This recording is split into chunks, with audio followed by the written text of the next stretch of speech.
satisfaction, right? Yeah, and I think that's the point that Kampante is making, which is he's saying that policymakers might not want to use economic productivity as the sole measure of success.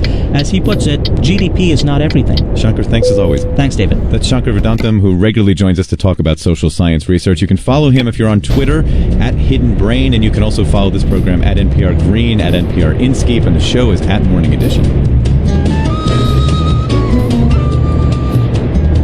This is NPR News. Support for NPR comes from NPR member stations and from Angie's List, connecting consumers with user-reviewed contractors, an online marketplace, and concierge support for home improvement services. Angie'sList.com. From Ross University School of Medicine, with more than 11,000 alumni worldwide. Learn more at 855-MD-ROSS-U. And from Performance Bicycle, with group rides every Saturday morning. Details, store locations, and online store at performancebike.com. This is NPR. You could get a little break from the really hot weather this afternoon. Temperatures around Colorado will be a bit cooler than yesterday. So that's lower 90s in the Denver area and only around 95 in Grand Junction. This is Colorado Public Radio. There's a chance for thunderstorms again this afternoon, and metro temperatures will hold pretty steady for tomorrow and Saturday, and then Sunday could be cooler again. In Fort Collins, highs today in the 90s, and in the mountains, temperatures in the 60s. Good morning, I'm Renee Montaigne with the story of a man sentenced to prison by way of a poem. This was after he stole a bulldog puppy from its owners at gunpoint. The judge wrote a rhyming verdict, sending him to the joint. With this doggerel, the Oregon judge may have inflicted a secondary punishment. You lied and lied, I can't put that aside. It was your car, you went too far. You hit the pup, the jig was up, you got rid of the gun, your game is done. Oh my goodness, is that really? Okay, anyway. It's Morning Edition. From NPR News in Washington, I'm Janine Herbst. The French Army says 2 of its jets have joined the search for the missing Algerian airline, which was flying from West Africa to Algiers when radar contact was lost. NPR's Fabia Quist-Arcton says the passenger jet, with 116 people on board, was flying in poor weather over the Sahara Desert, with reports by an Algerian official saying that it has crashed over Mali. There is considerable confusion amid conflicting reports about the fate of the Air Algérie plane after takeoff from Ouagadougou, the capital of Burkina Faso, en route to the Algerian capital. It's confirmed that aviation officials lost track of the aircraft less than an hour later. Poor visibility, heavy rains and thunderstorms were reported over Mali, where the plane was scheduled to fly. Mali's northern Desert Sahara region was occupied by heavily armed Islamist insurgents who were driven out last year by French forces assisted by African troops in the former French colony. French Mirage jets based in the region are searching for the missing airliner. Fabia Quist-Arcton, NPR News. A bill requiring transparency by politically active nonprofit groups has met with united opposition from Republicans. This came Wednesday at the first Senate hearing on what supporters call the Disclose Act. NPR's Peter Overby says the disclosure requirement would apply to funders of $10,000 or more. Nonprofit groups are now powerful players in elections, but the usual disclosure laws don't cover them. Senator Angus King, an independent from Maine, said political transparency is good for democracy. No one's allowed to speak in a Maine town meeting with a bag over their head. Who the speaker is part of the information, and that's the purest form of political speech in our country today. Senate Minority Leader Mitch McConnell said disclosure would chill donors' free speech. Let me be blunt. This proposal is little more than a crude intimidation tactic masquerading as good government. Since 2010, 2 other versions of the Disclose Act have failed. Peter Overby, NPR News, Washington. The number of people applying for jobless claims fell to the lowest level in 8 years last week. The Labor Department says applications fell by 19,000 to a seasonally adjusted 284,000. Economist Scott Brown. It's not quite gangbusters yet, but it's still very welcome at this point. We'd like to see job growth continuing to improve. We'd like to see the labor market tightening a little bit more, and maybe some upward pressure on wages in the short term would be very beneficial. claims for jobless benefits have been falling for the past 3 months, and hiring is at its strongest clip since the late 1990s. Employers added 288,000 jobs in June, the fifth straight month of job gains above 200,000. Wall Street is in mixed territory at this hour. The Dow Jones Industrial Average is up 16 points. The Nasdaq down 2. This is NPR. The first U.S. carrier to resume flights to Israel after the FAA banned them for nearly 2 days will be United Airlines. The airline says it will resume service from New Jersey to Ben Gurion Airport in Tel Aviv late this afternoon. A second United flight leaves 6 hours later. That decision comes hours after the FAA lifted the ban. Delta Airlines and American Airlines say they are evaluating plans to resume service. The European Court of Human Rights condemned Poland for hosting secret CIA prisons. NPR's Eleanor Beardsley reports the Strasbourg, France-based court ordered Poland to pay 100,000 euros to 2 men held by the CIA on its territory. The European Court of Human Rights ruled in favor of a Palestinian and a Saudi national who were held in a U.S. detention center for several months in Poland in 2002 and 2003 before being transferred to the U.S. military prison in Guantanamo Bay, Cuba. The court says Poland violated the European Convention on Human Rights by knowingly abetting unlawful imprisonment and torture. A decade later, both men remain at Guantanamo and have as yet not had a hearing before a U.S. judge. Poland has 3 months to appeal the decision if it wishes. Eleanor Beardsley, NPR News, Paris. Officials at NASA had hoped to launch its new $12 billion rocket program by the end of 2017, but federal auditors say that won't happen. In a report, the Congressional Government Accountability Office says the new space launch system is at risk of missing its planned December 2017 test flight because of money problems. The report says it wasn't NASA misbudgeting, rather the space agency didn't get enough money to carry out the program. I'm Janine Herbst, NPR News in Washington. Support for NPR comes from Subaru, featuring the all-new Subaru Legacy. It's not just a sedan, it's a Subaru. Learn more at Subaru.com.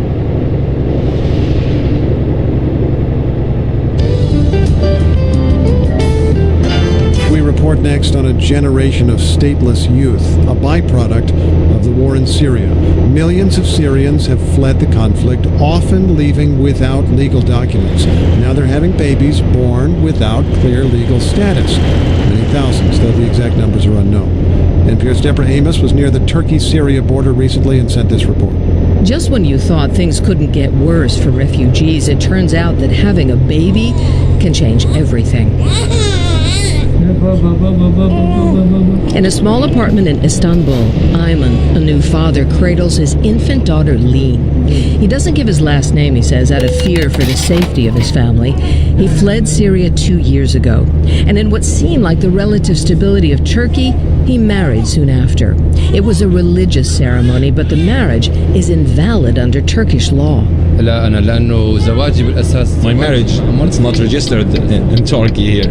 So you got married here, had a baby here, and neither of those things are registered. Yeah, that's right. So I cannot imagine what this life we will live without any papers. This is the quiet crisis for Syrian refugees as the war grinds on into a fourth year. And it's not just in Turkey. A recent report by the UN refugee agency UNHCR showed that 75% of Syrians born in Lebanon since 2011 have not been properly registered.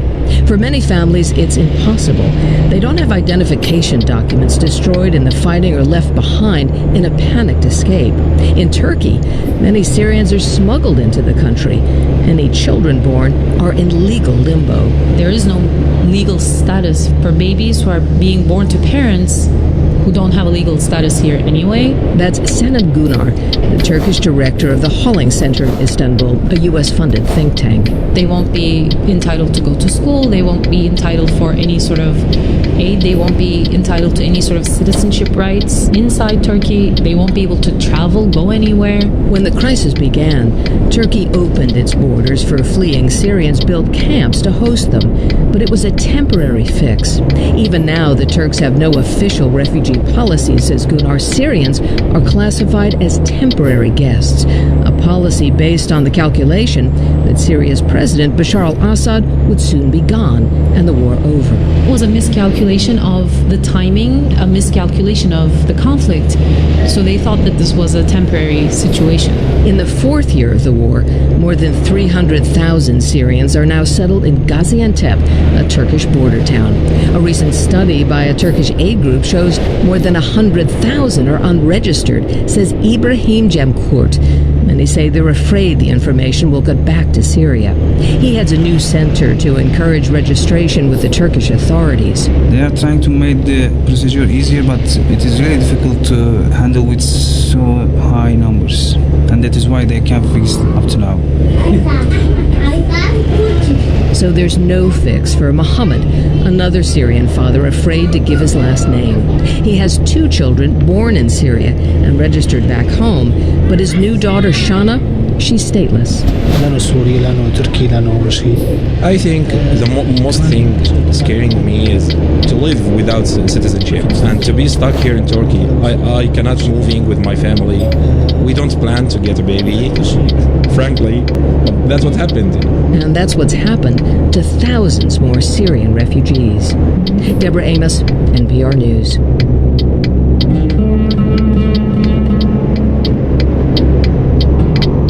This is NPR News. Support for Colorado Public Radio comes from Right Water Engineers, specializing in water quality related to corrosion prevention. Learn more about projects and services at rightwater.com. Support for Colorado Public Radio comes from Robert Anderson Gallery, presenting photographic abstract impressionism by photographer and printer Ron Landucci. Now through September 6th, robertandersongallery.com. It's Morning Edition from NPR News. I'm Steve Inskeep. And I'm Renee Montaigne. The Republican governor of Kansas is locked in a tougher-than-expected battle for re-election for doing exactly what he promised to do, cut taxes. Despite being in one of the reddest of red states, there's mounting evidence that the tax cuts Sam Brownback championed are creating a budget crisis and not stimulating the Kansas economy as promised. That has prompted some in the state's moderate Republican establishment to do the unthinkable. Jim McLean of Kansas Public Radio has the story. Sam Brownback left the U.S. Senate to run for governor and demonstrate that he could use conservative policies to reverse decades of population and economic decline in his home state. He easily won the 2010 race and immediately began implementing and promoting what he calls his red state model. Here's Brownback touting it in a recent interview with the Heritage Foundation. You got really 2 models developing. You got this red state model and blue state model. And one of these models is going to end up winning out, and that model is going to go, I think, nationwide. And I really hope it's the red state, lower taxes, less government, more freedom model. Tax cuts are the most important part of the red state model. Brownback argues that lowering and eventually eliminating state income taxes will make Kansas a top choice for entrepreneurs and job creators. His efforts to sell his model as a path forward for other states caught the attention of researcher Michael Leachman at the nonpartisan Center on Budget and Policy Priorities. The tax cuts that Kansas implemented a couple of years ago and took effect at the beginning of 2013 were one of the biggest state tax cuts in history.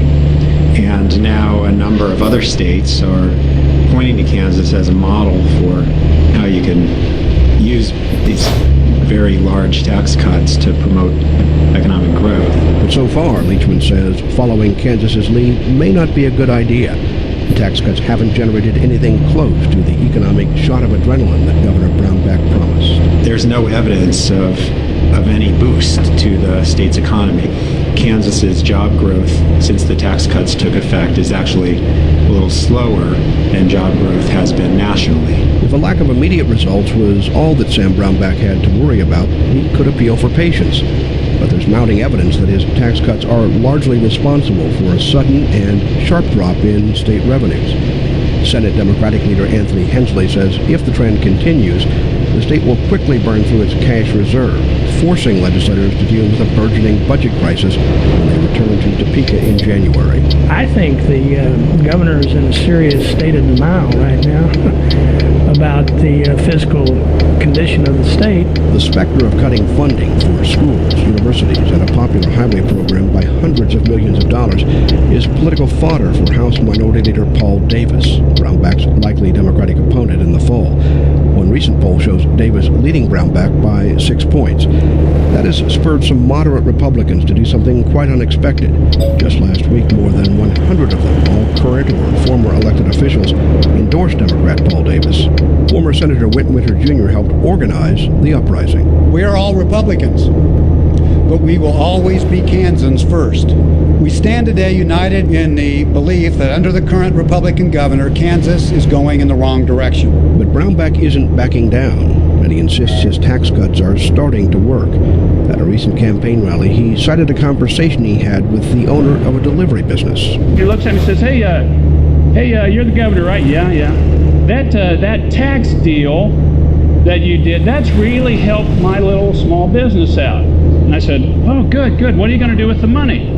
They said, well, I'm looking this fall at buying another truck and hiring another guy to run the truck. Whether voters give Brownback and his economic experiment more time could depend on just how much worse, or better, the state's fiscal problems get between now and November. For NPR News, I'm Jim McLean in Topeka. Next, we'll ask how to stop the war between Israel and Hamas. There was a moment when Israel accepted a simple ceasefire, but Hamas did not because they had some demands. More recently, Israel has been making demands to completely disarm Gaza. Yesterday, an advisor to President Obama endorsed that idea. Tony Blinken was talking on this program. One of the results, one would hope, of a ceasefire would be some form of demilitarization so that, again, this doesn't continue, this doesn't repeat itself. This is what we've seen happen multiple times over the past few years, which is these rockets coming from Gaza, which Hamas controls, as well, more recently, as the tunneling to Israel with terrorists trying to infiltrate Israel. And no country can accept that. So that needs to be the end result of this process. Given a chance yesterday, Secretary of State John Kerry did not explicitly embrace that idea. It would amount to a very ambitious goal.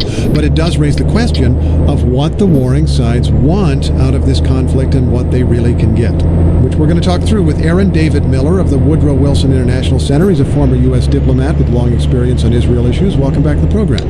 It's a pleasure to be here, Steve. So what would it take, very briefly, to demilitarize Gaza if someone took that seriously? I think demilitarization, that is to say, to ensure that all Hamas's high-trajectory weapons are somehow put beyond use, using the U.S.-Russia chemical weapons agreement.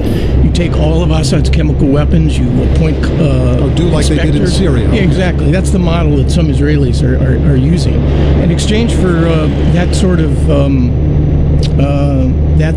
demilitarization, you get a fundamental change in Gaza's economic status. In other words, you lift all the restrictions, you basically allow Gazans to breathe, and you allow a predictable, regular transfer of people and goods, which is essentially the lifeblood of any economy.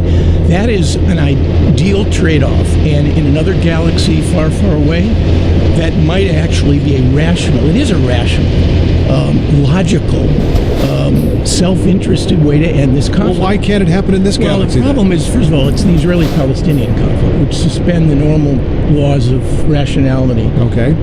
When it comes to politics. In a normal negotiation where you have one mediator, the U.S., and two parties, Israel and the Palestinians, it's hard enough to get a deal. Look at John Kerry after 9 or 10 months. Here you got four parties: Egypt, Israel, the PA, and Hamas. Palestinian Authority. Right. Two of them don't talk to each other, Israel and Hamas. Egypt and Hamas are literally at political war with one another. You have at least three mediators: the U.S., Egypt, and probably the Qataris. And one of the mediators, the U.S., doesn't talk to Hamas. So that introduces a degree of complexity. Add to that ongoing violence and a kinetic conflict which produces a new war each day, and publics that are incredibly passionate and constrain their leaders, you really have serious obstacles to the trade-off that I laid out. That sounds like a nice idea in principle, but you don't think it's going to happen. So what is realistic for Israel to demand and Hamas to demand to get a ceasefire? I think there are two possible outcomes. One is quiet for quiet, which is the way the others have. You stop shooting, you stop shooting. Exactly. That stand down, I think the train left the station on that a long time ago. Meaning that it can't happen? I don't think that's possible. Okay. Anymore. I think you're now into something that I guess we could describe as stability for stability. That is to say, there's an end to the high trajectory weapons fire on the part of Hamas. Stop shooting rockets. Exactly. The Israelis then begin to phase in a number of significant economic incentives. You expand fishing rights off the coast. The Qataris pay the salaries, roughly $20 million a month of Hamas and 40,000 the government employees who aren't being paid. Exactly, that run Gaza.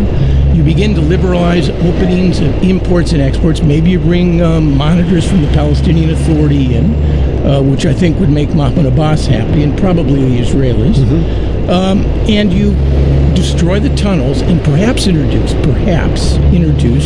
European monitors to ensure that they're not reopened. If you could get that, you'd be well on your way to calling this a real success. Aaron David Miller, thanks very much. It's a pleasure. Aaron David Miller, former U.S. diplomat. He's at the Woodrow Wilson International Center for Scholars. And his book, The End of Greatness, Why America Can't Have and Doesn't Want Another Great President, comes out this fall.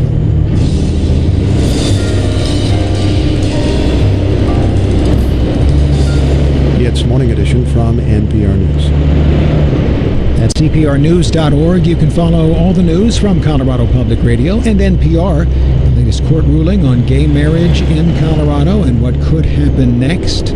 And a University of Colorado scientist talks about the huge solar storm 2 years ago that he says nearly shut down modern life. It sounds pretty serious, but luckily it was a near miss. You can see that story and a video from NASA at CPRnews.org. Support for Colorado Public Radio comes from Comcast Business, committed to helping businesses succeed by providing reliable internet. Learn about business-grade internet, voice, and TV at ComcastBusiness.com. Comcast Business, built for business. Support comes from Denver Academy, a private day school helping students with dyslexia and learning differences achieve academic success. Hosting an open house August 5th from 5 to 7 p.m. DenverAcademy.org. Open Air. New music from Colorado Public Radio is broadcasting live from the Underground Music Showcase starting tonight at 6. We'll feature 3 acoustic sets from artists playing at the UMS, as well as bringing you music from the clubs, updates, band snapshots, and interviews throughout the weekend. Learn more at openaircpr.org. Listen starting tonight at 6 in Denver on 1340 AM and everywhere at openaircpr.org. Colorado's weather forecast has some slightly cooler temperatures across the state. It's not going to be quite as hot as it has been, with highs in the lower 90s around the Denver area and in Fort Collins, middle 90s for Fort Collins and western Colorado. This is Colorado Public Radio. Just about everywhere, the kind of usual chance for thunderstorms this afternoon, and temperatures not changing much toward the end of the week. In the mountains today, a chance for some rain and highs in the 60s.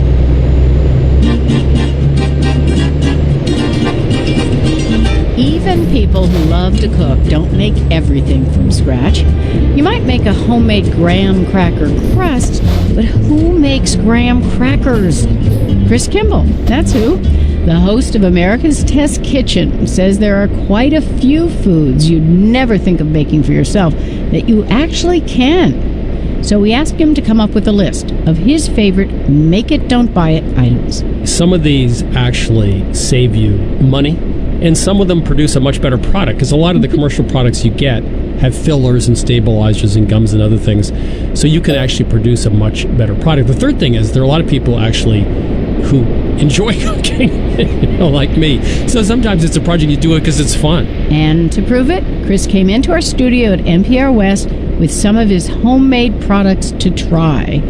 We started with graham crackers. It's just hard to believe anybody makes graham crackers. Well, they have a great history. There was a guy called Sylvester Graham in the 19th century in America. His theory was that Americans were too sexual. So if you ate a lot of bland foods, it would reduce that proclivity. One of the things he invented was graham flour, which you can still buy, which is a very coarsely ground whole wheat flour, which is actually very healthy. So graham crackers were much less sweet in his time, made with this whole wheat flour, graham flour, and they were a health biscuit. So our recipe goes back a little bit to what he did, which was graham flour, which is whole wheat flour, some white flour, some sugar, more than he used, and molasses goes in, and some water, and it's much like a pie crust where you cut butter in a food processor, add the molasses and water, salt, a little vanilla, roll it out, cut it, and bake it for about 15 minutes in a moderate oven. So it's not hard to make, but you will see, I think, just the color. It's very dark. It's much darker, yeah. And they're wonderful. I mean, there's no comparison, I think, between this and what we have today, which is a sweet, mostly kids' cracker. The homemade one does not stick to the top of your mouth. It's not quite as airy as the commercial one. It really has flavor. I mean, the molasses really give it a lot of flavor. Very nice. One item you've made for us is a kind of a cheat. It's instant aged balsamic vinegar. One would think this is where one would save money. Yeah, balsamic vinegar, the good stuff, it's only made in 2 regions in Italy. It can cost $60 an ounce. And the fake stuff, that's inexpensive, just isn't very good. So this is like a 5-minute trick. Take 1/3 of a cup of cheap supermarket balsamic vinegar that costs a few bucks. You add a tablespoon of sugar, a tablespoon of port, and you simmer it for 20 or 25 minutes, very low simmer, because if you boil it too hard, you lose the flavors. And you reduce the volume by about half. And you'll get something that's much, much, much better than what you buy in the supermarket. In this case, you're not looking for, say, a much more delightful homemade version, as much as one that's as good as a good balsamic, but... Almost. Let's okay. Yeah, I don't want to get thousands of hate emails from Italy from people who make this for a living, so let's just say it's not as good, but it's very good. Nice to taste, but let's get into the kitchen. Here we go. Chris Kimball and I head out of the studio and down the hall to NPR West's own bare bones office kitchen. You've never cooked in this kitchen? I've been here. I've never cooked in this kitchen. Yeah. So it's an amazing facility. Not 1, but 2 microwaves. No, that does do. Yeah. Luckily, we don't need much for this next recipe. Chris Kimball's take on oh-so-trendy kale chips. You can make them at home in about 3 minutes. 5 ounces of kale. You want to get the flat kale, not the curly kale. Wash it thoroughly, dry it thoroughly, toss it with a few teaspoons of oil. Put it on a plate in 1 layer, not 2 layers, and put it in an oven for about 3 minutes on high, microwave oven. We found the microwave does a much better job than a regular oven because it dehydrates them very quickly, and a little salt on top. So in a few minutes you can make kale chips, and they are very good. All right. I'll be putting it in the microwave. It's my contribution. And set it for 3 minutes. Okay. It's crackling away in there. It sounds like popcorn. Yeah, it's making a popcorn noise. And minutes later, time to sample these homemade kale chips. Isn't that a satisfying sound? Yeah, and can you hear it? I think NPR East can hear it, yeah. They are very light. In fact, I could easily eat this entire plate and I would end up eating 5 leaves of kale. Now for Chris Kimball's final recipe, perfect for those avoiding dairy. It's whipped cream made from coconut milk. Coconut milk in a can is really the starting point. Put it in the refrigerator for a few hours, preferably upside down. The liquid will separate out. We've taken 3/4 cup of the solid part, put it in a bowl. We have a hand mixer, and we're good to go. Here's the hand mixer. I'll let you do the honors. A teaspoon and a half of sugar, same amount of vanilla. We'll start it on low to get some air bubbles in there. And now we'll crank it a bit higher. This is thickening up, just like whipped cream. Yeah, it's not going to be quite as billowy as real whipped cream, but it's still going to be light, and it has a really nice flavor.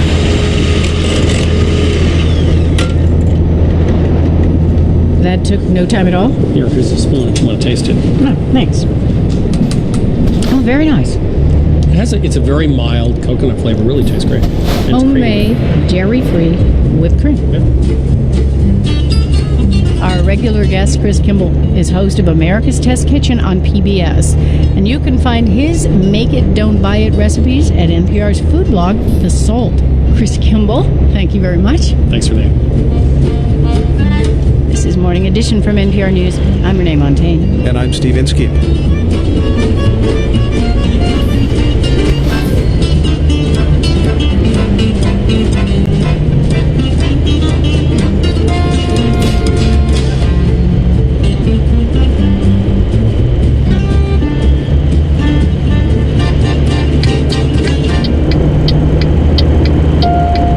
This is KCFR Denver and KCFC Boulder on HD at 90.1 FM, in Gunnison on translator K210BS and online at CPR.org.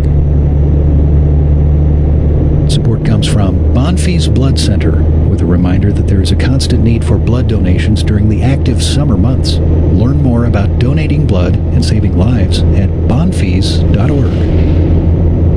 Support comes from Nova Home Loans. Nova has served the lending needs of its customers for over 34 years. Learn more at novahomeloans.com, NMLS 3087, regulated by the Colorado Department of Real Estate.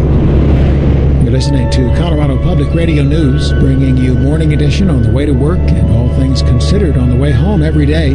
Colorado Public Radio News on 90.1 FM in Denver and online at CPR.org. Support for NPR comes from NPR member stations and from Living Essentials, distributor of 5-Hour Energy Shot, with B vitamins, amino acids, 0 sugar, and 4 calories. 5hourenergy.com.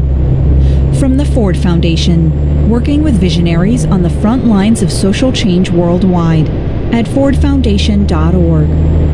And from Timken Steel, creating customized alloys for demanding applications. Timken Steel. Yes, it's possible. Learn more at timkensteel.com. This is NPR. Good morning. Arizona injected a convicted killer with lethal drugs, and it took him nearly 2 hours to die. We'll report on the latest controversial execution in this hour of Morning Edition from NPR News.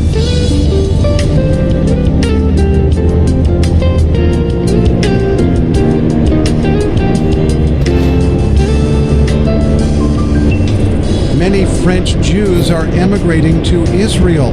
They're fleeing anti-Semitism that some blame on a new generation of Muslims of North African descent. I'm Steve Inskeep. And I'm Renee Montaigne. NPR's John Burnett reports on growing complaints that U.S. Border Patrol officers have mistreated some of the Central American children in their care. One describes being held in a room that children called the freezer. And Capitol Hill went to the dogs yesterday. Literally, it's Thursday, July 24th. Jenny from the block has a birthday. Jennifer Lopez turns 45. News is next. From NPR News in Washington, I'm Corva Coleman. Fighting continues between Israel and Palestinian militants. Israel says it has killed at least 200 militants since the conflict began more than 2 weeks ago. Palestinians say more than 700 Palestinians are dead, and most of them are civilians. NPR's Emily Harris has more. The corpse of what seemed to be a militant fighter arrived at a hospital in southern Gaza yesterday. He was face down on a stretcher, black boots sticking out from a flowered blanket that covered him. By the smell, it seemed he'd been dead for a while. Guards would not let TV cameras take pictures as an ambulance unloaded the body. Hamas operates as a guerrilla force within a civilian population, and Israel claims the militant group is responsible for civilians killed in Gaza. Israeli fire hit another United Nations school today, where over 1,000 refugees from the fighting had taken shelter. The UN says 5 people were injured. In separate incidents today, 3 UN teachers were killed by Israeli strikes. Emily Harris, NPR News, Gaza. A friend of Boston Marathon bombing suspect Jahar Tsarnaev has been arrested.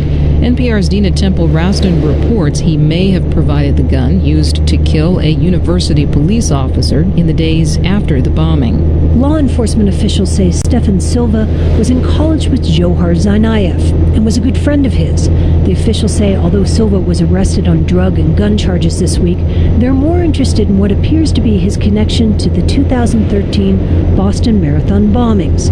Silva told police he used to smoke marijuana with the younger and still surviving Johar Tsarnaev, and officials say the gun used to kill an MIT campus policeman shortly after the bombing matches a gun Silva had used months before in another crime. If that turns out to be true, it would solve a long-held mystery in the case where the bombing suspects got a firearm, since neither of them was a registered gun owner. Silva is due back in court August 6th. Dina Temple-Raston, NPR News. The federal government says its latest report on weekly unemployment benefit claims fell last week. They were down to 284,000, the lowest weekly rate in more than 8 years. Economist Scott Brown was a little surprised. The number certainly was lower than expected, but bear in mind that seasonal adjustment can be a bit quirky in July. You've got the end of the school year to deal with. You also have seasonal plant closings in the auto industry. The monthly unemployment rate for June was down to 6.1%. Reports from Southern Virginia indicate a possible tornado has struck a campground. The storm hit Cape Charles, Virginia. It overturned cars and a tractor-trailer. There are reports of serious injuries. On Wall Street, the Dow Jones Industrials are up 6 points. They're at 17,095. You're listening to NPR News. This is Colorado Public Radio News. I'm Mike Lamb. Colorado's ban on gay marriage is unconstitutional. That was the ruling from a federal judge Wednesday. Judge Raymond Moore based his decision on recent rulings against similar laws in Utah and Oklahoma. But this doesn't mean that clerks can immediately start issuing marriage licenses. The judge is staying the effect of his ruling for a month, while Attorney General John Suthers asks a higher court for a longer delay.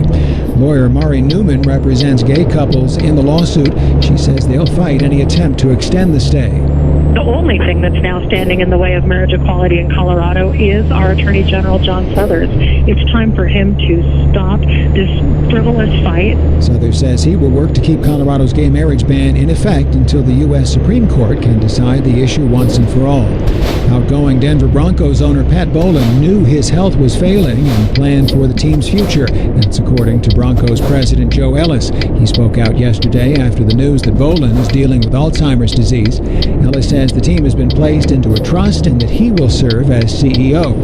The teams will stay in the Bowlen family, and it is Pat's hope, Mr. Bowlen's hope, that a child will come along, earn the right to sit in his seat and run the team. Under Bowlen's guidance, the Broncos won 2 Super Bowls and 6 conference championships. A Western Colorado boy is being treated for hantavirus. The Mesa County Health Department says the boy was taken to Denver over the weekend for treatment.